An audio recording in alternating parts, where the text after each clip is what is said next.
Welcome dear students from my channel Open Classroom। आज हम एक दूसरी पोएम लेकर के आ रहे हैं और इसका नाम है fire and ice. Fire and ice it's written by Robert Frost. जैसे हम प्रीवियस वीडियो में आपने देखा रॉबर्ट फ्रॉस्ट की ये पोएम, और ये फायर एंड आइस भी। फायर एंड आइस में पोएट ने क्या कहने की कोशिश की है और ये क्यों कहा है, जो कुछ भी कहा गया है, इस पर थोड़ा सा हमें बैकग्राउंड में जाना पड़ेगा कि वर्ल्ड वॉर फर्स्ट के बाद जो 1918 को समाप्त हुआ, 1920 में ये लिखी गई है। और उस वक्त जो एटमॉस्फेयर बना हुआ था थ्रू आउट द वर्ल्ड, उस एटमॉस्फेयर से चिंतित होकर के रॉबर्ट फ्रॉस्ट ने इसको लिखा। What actually Robert Frost rights, उसको अगर मैं थीमेटिकली कहूं तो मैं उसे यही कह सकता था, फायर एंड आइस को the fate of the universe ही मैं कहूंगा, क्योंकि फायर एंड आइस ही यूनिवर्स के भाग्य को डिसाइड करने वाले हैं। और देखते हैं क्यों फेट ऑफ द यूनिवर्स में इसको कह रहा हूं। डियर स्टूडेंट्स, इसको समझने के लिए हम पोएम को रिसाइट करते हैं। पोएम का जो टेक्स्ट है उस पर चले जाते हैं। Some say the world will end in fire, Lord Frost writes. Some say the world will end in fire, some say in ice.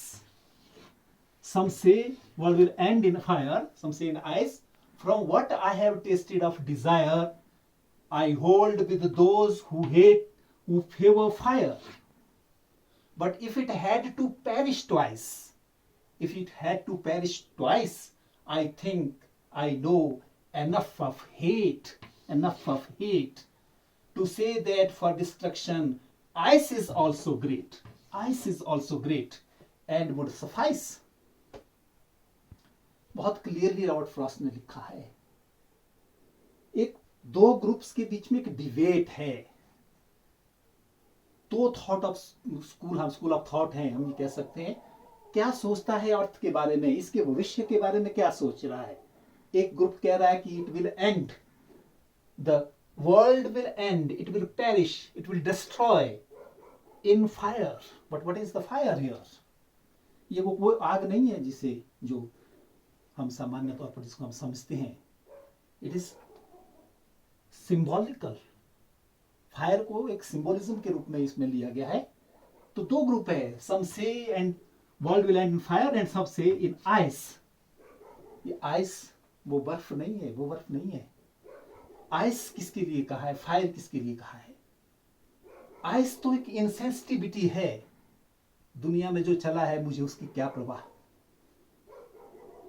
वो इनसेंसिटिविटी। फायर तो इंटॉलरेंस है, लालच है, एवराइस है, लस्ट है।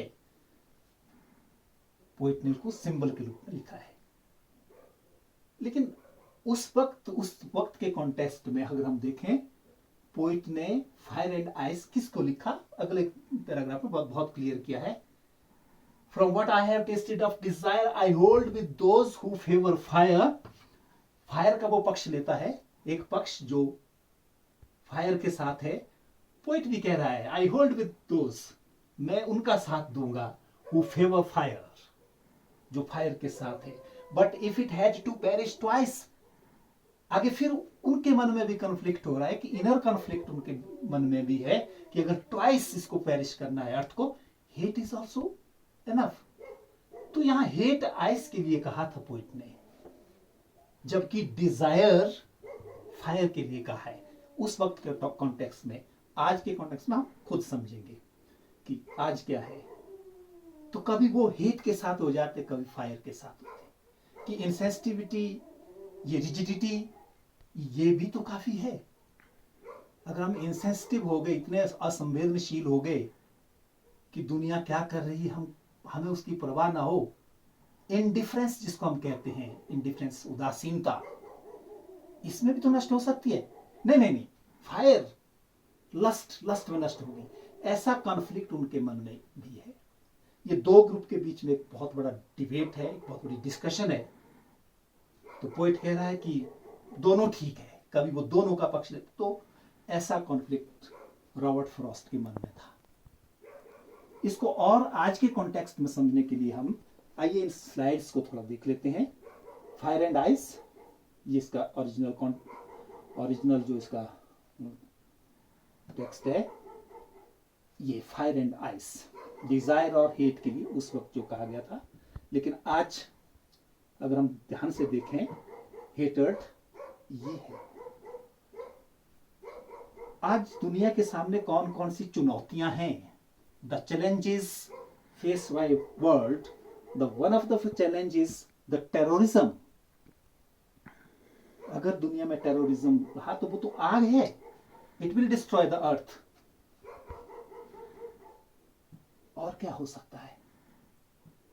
देखिए, टेररिज्म इंडिया में ही नहीं है, it is across the world, across the globe. अगर हम देखते हैं पूरी दुनिया में, अगर देखते हैं सीरिया में बहुत कुछ हो रहा है, अफगानिस्तान में क्या होता है, पाकिस्तान में क्या होता है, what happens in India even. दूसरी चुनौती क्या, जो शायद स्लाइड में हमने नहीं दिखाई, आज अपने वर्चस्व को दिखाना चाहते हैं, वर्ल्ड पावर बनने की जो होड़ है।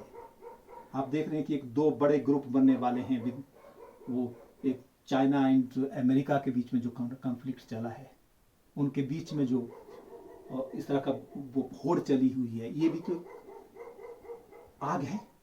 ये जो लस्ट है ना, लस्ट, ये बहुत बड़ी एक फायर है जिससे दुनिया तबाह हो जाएगी। सोचो, अगर आज वर्ल्ड वॉर हो गया कहीं third, what will remain there? Everything will end to ashes, it will reduce to zero, nothing will be left there, तबाही हो जाएगी। ये वो फायर है जिसकी आज चिंता है।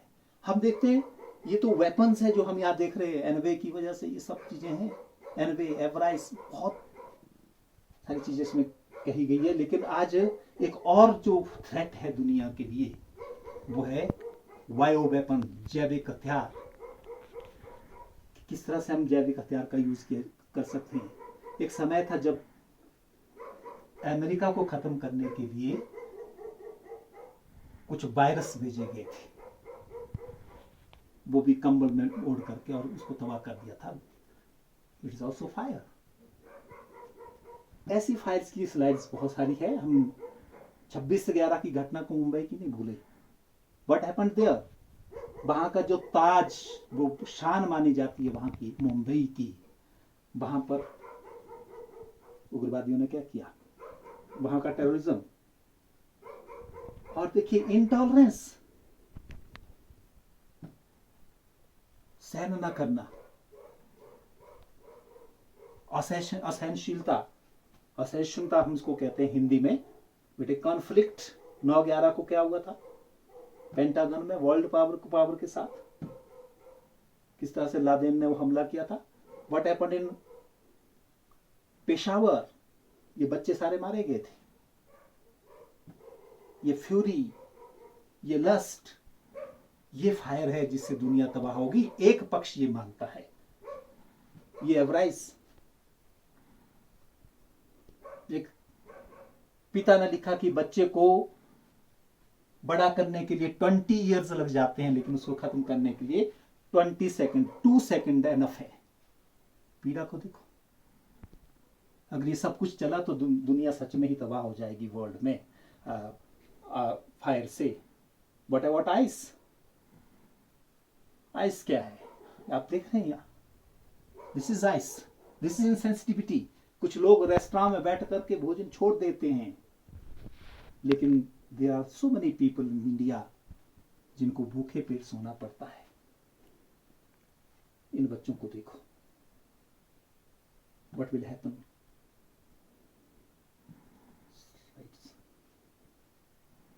भिखारी बच्चे, उसका माल न्यूट्रिशन के, ये सब चीजें। लेकिन हमें इनसे क्या, हमारा अपना तो सब कुछ ठीक चला है।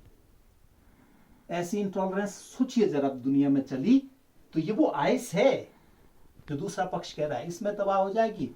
ये सब चीजें तो रोकी जा सकती है फायर, लेकिन आइस, ये जो इंटॉलरेंस, सॉरी, ये जो इनसेंसिटिविटी है, ये जो इंडिफरेंस है, ये रिजिडिटी है, ये सब चीजें कैसे खत्म होंगी?